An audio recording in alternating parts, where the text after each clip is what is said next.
Assalamualaikum warahmatullahi wabarakatuh. Baik, di sini masih dengan saya Bu Isti, guru PAI di SMA Bani Hasyim, akan menjelaskan bab 6 tentang materi cinta tanah air dan moderasi beragama, kelas 12 di semester genap tahun ajaran 2025-2026. Baik, sebelum kita mulai pembelajaran hari ini dengan hikmat, bagaimana kabarnya hari ini anak-anakku semua yang soleh dan solehah? Semoga hari-harinya dipenuhi dengan kebahagiaan dan kesehatan. Amin ya robbal alamin. Sebelum kita mulai pembelajaran hari ini, marilah kita berdoa terlebih dahulu, agar apa yang kita pelajari hari ini ilmunya bermanfaat. Amin ya robbal alamin. A'udzu billahi minasyaitonir rajim. Bismillahirrahmanirrahim. Alhamdulillahi rabbil alamin. Ar-Rahmanir Rahim. Maliki yaumiddin. Iyyaka na'budu wa iyyaka nasta'in.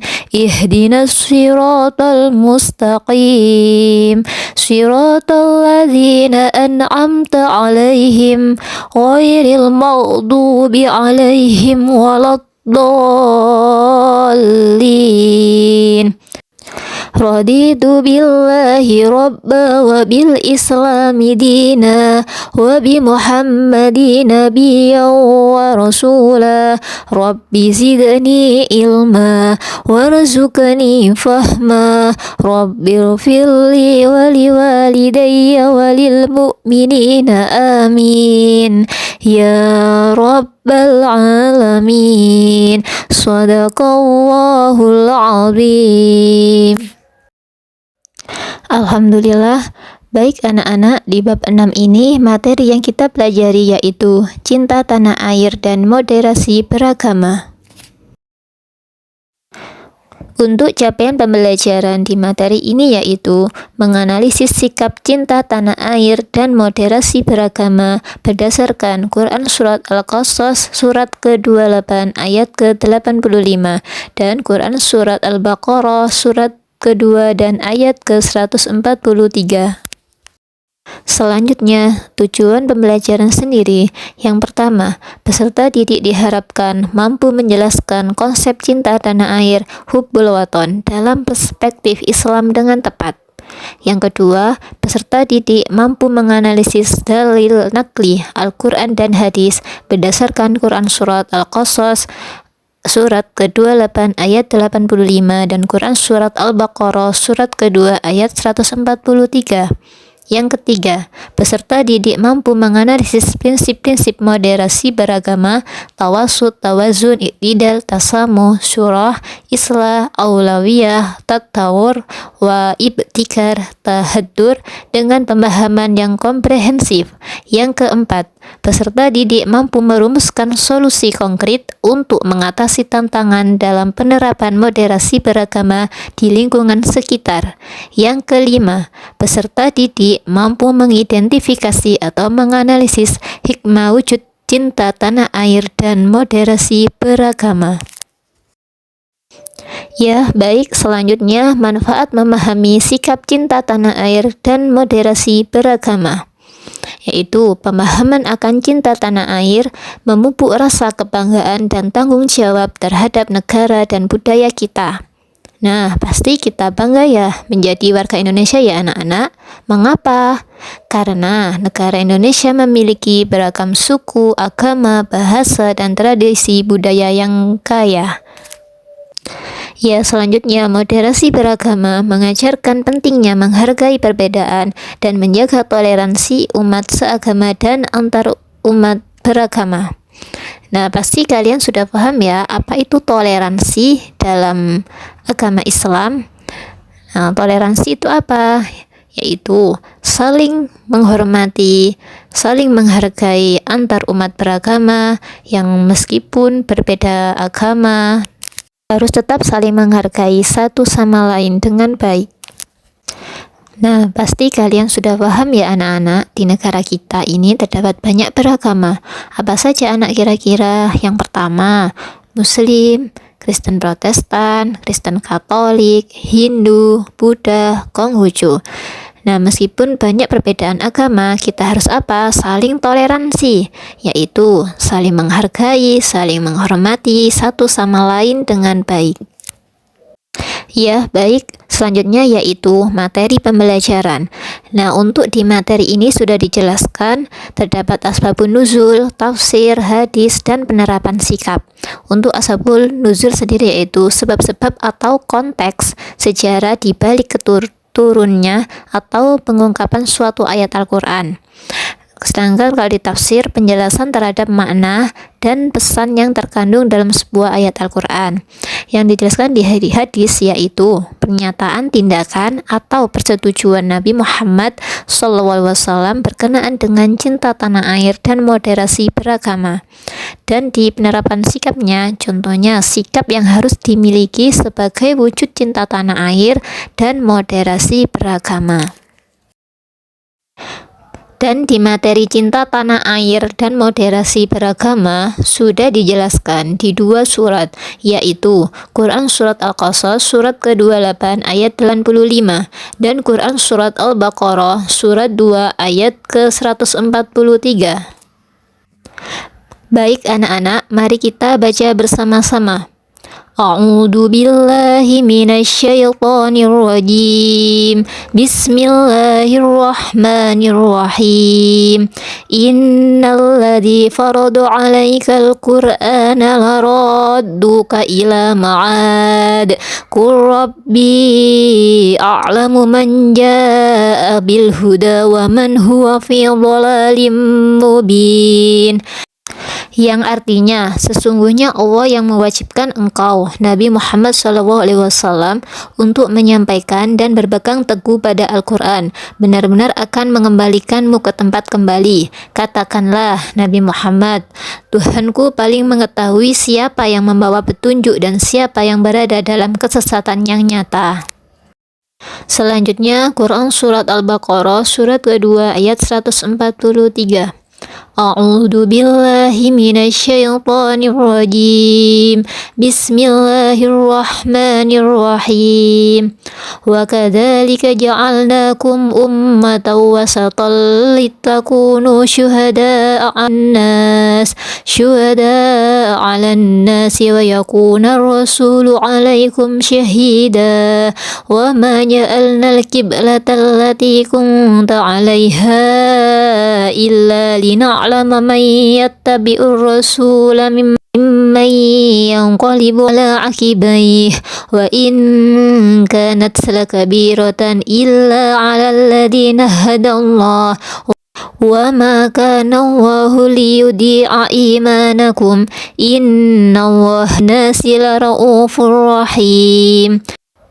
Yang artinya, demikian pula kami telah menjadikan kamu umat Islaman agar kamu menjadi saksi atas perbuatan manusia dan agar Rasul Nabi Muhammad SAW menjadi saksi atas perbuatan kamu. Telah menetapkan kiblat Baitul Maqdis, dulu kamu berkiblat kepadanya, kecuali agar kami mengetahui dalam kenyataan siapa yang mengikuti Rasul dan siapa yang berbalik ke belakang. Sesungguhnya pemindahan kiblat itu sangat berat, kecuali bagi orang yang telah diberi petunjuk oleh Allah.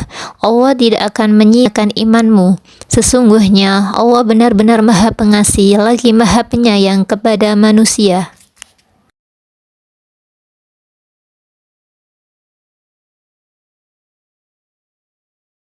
Baik, di sini sudah dijelaskan asbabun nuzul di Quran Surat Al-Qasas surat ke-28 ayat 85. Ketika Nabi hijrah ke kota Madinah dan menginap di Gua Hira bersama Abu Bakar radhiyallahu an, lalu meneruskan perjalanan dengan melewati jalan yang tak biasa diamba para musafir, maka sampailah beliau berdua di daerah bernama Juhfah yang terletak di antara Mekah dan Madinah. Di daerah ini Rasulullah SAW sempat berhenti sejenak dan mengarahkan tatapan matanya ke arah jalan menuju kota Mekah. Dalam hati beliau muncul rasa rindu dan pikiran beliau teringat tempat kelahiran beliau itu. Pada saat itulah malaikat Jibril alaihissalam datang menghampiri beliau untuk menyampaikan pesan Allah Subhanahu wa taala kepada Nabi Muhammad sallallahu alaihi wasallam. Pesan itu berupa ayat Quran surat Al-Qasas surat ke-28 ayat 85, di mana kelak Rasulullah Shallallahu Alaihi Wasallam akan diizinkan kembali ke tanah kelahiran beliau di Mekah. Pesan itu terbukti yaitu tatkala Rasulullah Shallallahu Alaihi Wasallam dapat menginjakan kaki kembali di tanah kelahiran beliau dahulu Mekah. Baik, selanjutnya sudah dijelaskan asbabun nuzul Quran surat Al-Baqarah surat kedua ayat 143. Ada sekelompok orang Yahudi di Madinah antara lain Mirhab, Rabi'ah, dan Rafi yang berpendapat di hadapan sahabat Mu'ad bin Jabal. Mereka berpendapat bahwa berpalingnya Rasulullah SAW menghadap kiblat dari semula kiblat Baitul Maqdis, atau di Indonesia lebih sering disebut Baitul Maqdis, di Palestina bergeser ke kiblat Ka'bah di Mekah adalah karena dengkinya Nabi Muhammad SAW. Menurut mereka, nabi-nabi sebelum Nabi Muhammad semuanya menjadikan kiblat Masjidil Aqsa karena letaknya yang pas. Dari kejadian itu, lalu turunlah Al-Quran surat Al-Baqarah surat kedua ayat 143. Melalui ayat ini, Allah Subhanahu wa taala bermaksud memberitahukan kepada umat manusia bahwa perubahan kiblat umat Islam ke kiblat Ibrahimnya ini adalah karena alasan terbaik. Kata wasat di sini adalah pilihan yang terbaik. Baik, selanjutnya makna tafsir yang terkandung Quran surat Al-Qasas surat ke-28 ayat 85. Di dalam ayat ini Allah Subhanahu wa taala menerangkan bahwa Dialah yang mewajibkan kepada Nabi Muhammad SAW untuk mengamalkan isi Al-Quran dan melaksanakan hukum-hukum dan perintah yang ada di dalamnya. Dia pula lah yang akan mengembalikan Nabi Muhammad SAW ke tanah suci Mekah, tanah tumpah darahnya dalam keadaan menang dan merebutnya kembali dari kaum yang telah mengusirnya dari sana. Pada peristiwa Fathul Mekah, terbukti Rasulullah SAW dapat kembali ke Mekah dengan satu kemenangan besar bagi kaum muslimin, karena dengan demikian ia dapat mengembalikan Islam dengan bebas dan dapat menekan kehendak kaum musyrikin. Ini adalah janji dari Allah ketika Nabi Muhammad selalu disakiti dan mendapat tekanan yang berat dari kaumnya, bahwa dia akan hijrah meninggalkan Mekah dan akan kembali dalam keadaan menang. Baik, selanjutnya makna tafsir Quran surat Al-Baqarah surat kedua ayat 143. Umat Islam adalah umatan wasatan atau umat yang berada di tengah-tengah karena sifatnya yang adil dan terpilih, dan dalam melaksanakan hidupnya sehari-hari selalu menempuh jalan tengah. Sejarah perubahan arah kiblat dari Baitul Maqdis ke Ka'bah dikandung maksud untuk menguji siapa antara mereka yang benar-benar beriman dan mengikuti Rasulullah SAW, serta siapa yang lemah imannya. Pemindahan kiblat dirasakan berat bagi yang fanatik kepada kiblat pertama, tetapi bagi yang beriman dan mendapat hidayah dari Allah Subhanahu wa taala, mereka akan sadar bahwa melaksanakan ibadah dengan menghadap kiblat semata-mata perintah Allah, bukan karena rahasia yang tersembunyi pada tempat itu, tetapi untuk menghimpun manusia pada satu arah untuk persatuan umat. Baik, selanjutnya hadis mencintai tanah air dan moderasi beragama. Di sini dijelaskan dari Anas an-Nabiy sallallahu alaihi wasallam kana idza qadima min safarin fanadhara ila juduratil madinati aw da'ana qatahu wa in kana ala dabbatin harrakaha min hubbiha wa fil hadisi dalalatun ala fadlil madinati wa ala masru'iyyati hubbil watani wal hanini ilai, yang artinya diriwayatkan dari sahabat Anas bahwa Nabi Shallallahu Alaihi Wasallam ketika kembali dari berpergian dan melihat dinding-dinding Madinah, beliau mempercepat laju untanya. Apabila beliau menunggangi unta, maka beliau menggerakkan untuk mempercepat karena kecintaan beliau pada Madinah. Selanjutnya dari hadis an Jabir bin Samurah qala kuntu usalli ma'an nabiyyi sallallahu alaihi wasallam as-salawatu fa kanat salatuhu qasdan wa khutbatuhu qasdan, yang artinya Murrah berkata, aku telah sholat bersama Shallallahu Alaihi Wasallam berkali-kali. Didapati sholatnya dalam pertengahan, juga pertengahan. Dalam literatur hadis, kata wasat hampir tidak ditemukan. Hanya saja kata yang digunakan dalam padanan maknanya, yakni al-qasd, yang bermakna at-tawasud dan al-i'tidal. Dalam salah satu contoh hadis yang menggunakan kata al-qasd adalah hadis yang diriwayatkan dalam Sahih Muslim tentang sahabat Jabir bin Samurah tentang pelaksanaan khutbah Nabi pada hari Jumat. Karakteristik wasatiyah. 6 karakteristik wasatiyah yaitu yang pertama, al-khairiyah yang memiliki arti terbaik atau terpilih. Yang kedua, al-adalah artinya mencakup segalanya, baik dalam hal yang bersifat ketahui dan ataupun kehidupan bermasyarakat. Yang ketiga, at-tawazun yang berarti keseimbangan, mampu menyeimbangkan antara urusan dunia dan akhirat. Yang keempat, at-tasamu atau toleransi, yaitu menghargai dan menerima segala perbedaan. Yang kelima, al-istiqomah, konsistensi dalam jalan yang lurus. Yang keenam, raf al-haraj, menghilangkan kesulitan. Sabda Nabi, berikanlah kemudahan, jangan mempersulit, berikanlah ketenangan, jangan membuat gaduh. Baik anak-anak, masih semangat ya untuk pembelajaran hari ini. Baik, untuk selanjutnya yaitu makna cinta tanah air dan moderasi beragama. Di sini makna cinta tanah air yaitu rasa kecintaan, tanggung jawab, dan loyalitas terhadap negara atau tanah kelahiran seseorang. Ini termasuk rasa bangga terhadap sejarah, budaya, nilai-nilai, dan prestasi yang melekat pada negara tersebut.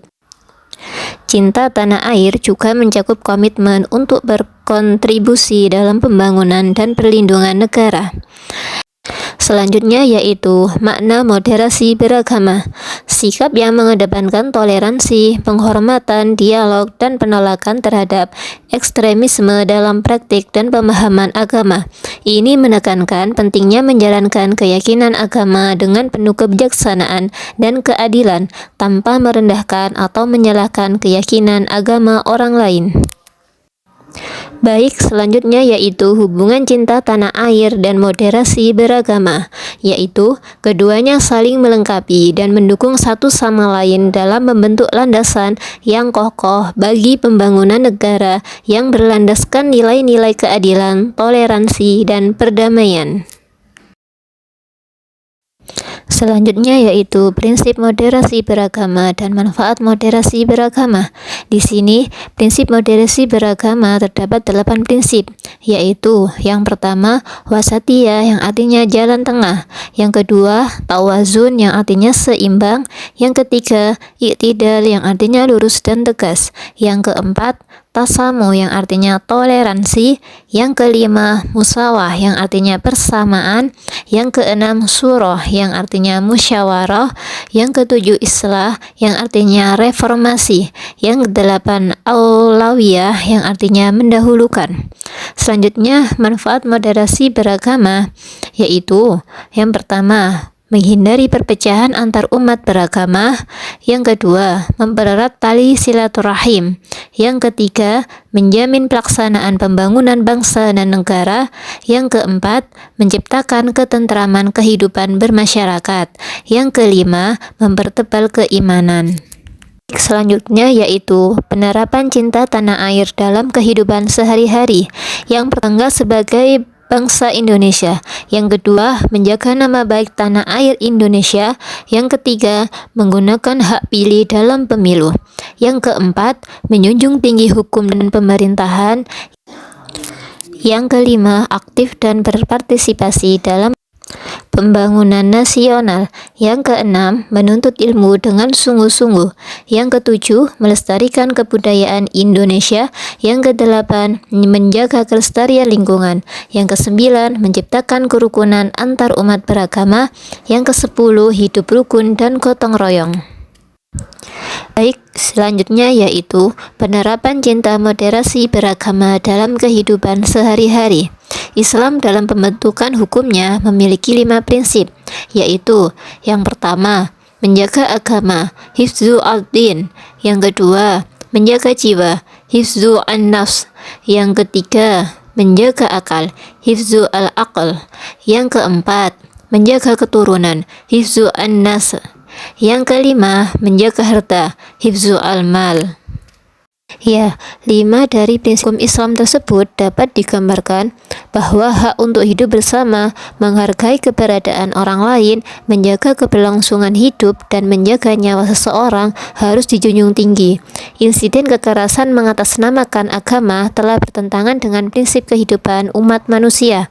Insiden-insiden kekerasan tersebut terjadi disebabkan karena pemahaman agama yang parsial, konflik pendirian tempat ibadah, dan ketidaksiapan hidup berdampingan merupakan salah satu faktor penyebab terjadinya intoleran. Pemahaman yang parsial itu akan membuat pengikutnya bertindak tidak sesuai dengan ajaran agama. Nah, makanya kita sebagai warga Indonesia harus saling toleransi, saling menghormati dan menghargai dengan satu sama lain dengan baik. Baik, untuk pelajaran hari ini sudah selesai. Untuk kesimpulan yang kita bisa ambil materi ini adalah cinta tanah air dan moderasi beragama adalah keduanya saling menguatkan untuk membangun Indonesia yang harmonis dan maju, di mana cinta tanah air, nasionalisme sebagai wujud loyalitas pada negara dan bangsa, sementara moderasi beragama sebagai jalan tengah dalam beragama yang menghindari ekstremisme dan intoleransi, sehingga menciptakan kerukunan, persatuan, dan kehidupan yang damai berdasarkan nilai-nilai Pancasila. Keduanya mendorong sikap toleran, menghargai perbedaan, dan partisipasi aktif menjaga keutuhan bangsa, menjadi penangkal radikalisme, serta membentuk karakter warga negara yang patriotik dan beriman. Baik anak-anak, mari kita baca hamdalah bersama-sama agar apa yang kita pelajari hari ini ilmunya bermanfaat bagi kita semua. Amin ya robbal alamin. Alhamdulillahi rabbil alamin.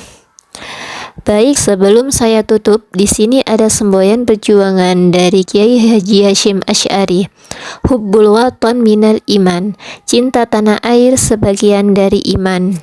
Baik, sebelum saya akhiri, di sini ada lantunan lagu Subhanul Waton. Bisa kalian dengarkan atau lantunkan agar hati dan pikiran kita menjadi tenang dan tentram.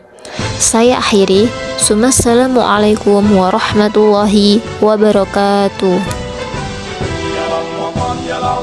Yalal waton, hubbul waton minal iman, walakakum minal hirman, inhadu alal waton. Yalal waton, hubbul waton minal iman, walakakum minal hirman, inhadu alal waton. Indonesia biladi anta unwanul fahoma, kullu may ya'tika yawma qawmi hayyal qawmimama, kullu may ya'tika yawma qawmi hayyal qawmimama.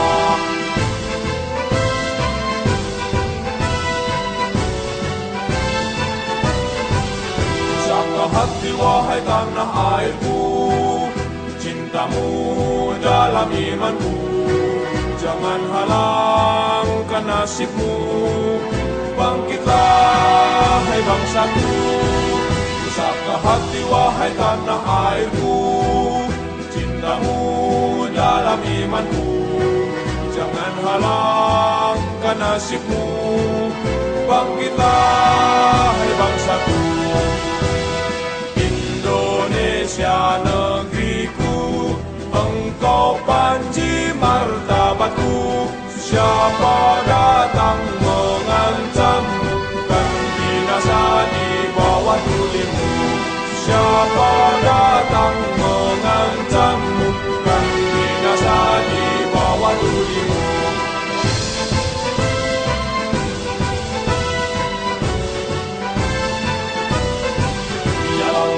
يا للوطن يا للوطن حب الوطن من الإيمان ولا تكن من الحرمان انهضوا أهل الوطن يا للوطن يا للوطن يا للوطن حب الوطن من الإيمان ولا تكن من الحرمان انهضوا أهل الوطن Indonesia بلادي أنت عنوان الفخامة كل من يأتيك يوم قومي هيا قومي ماما كل من يأتيك يوم قومي هيا قومي ماما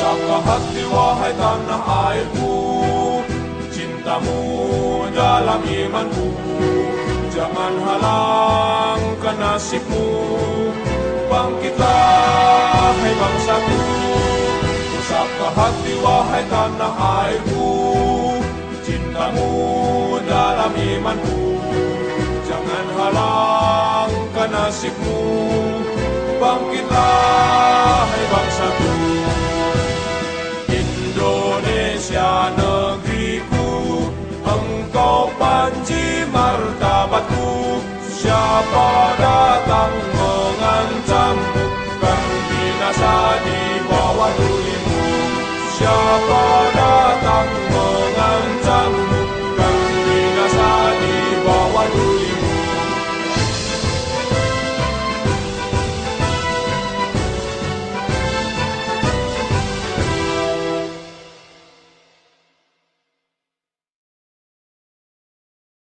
صارت روحي حبا في المنام إليك رام كل قربا سيدي لبيك قلبي في المدينة وجد السكينة قال يا نبينا السلام عليك قلبي في المدينة وجد السكينة محمد نبينا السلام عليك صلوات الله وسلامه عليك يا رسول الله صلوات الله وسلامه عليك يا حبيب الله صلوات الله وسلامه عليك يا رسول الله صلوات الله وسلامه عليك يا حبيب الله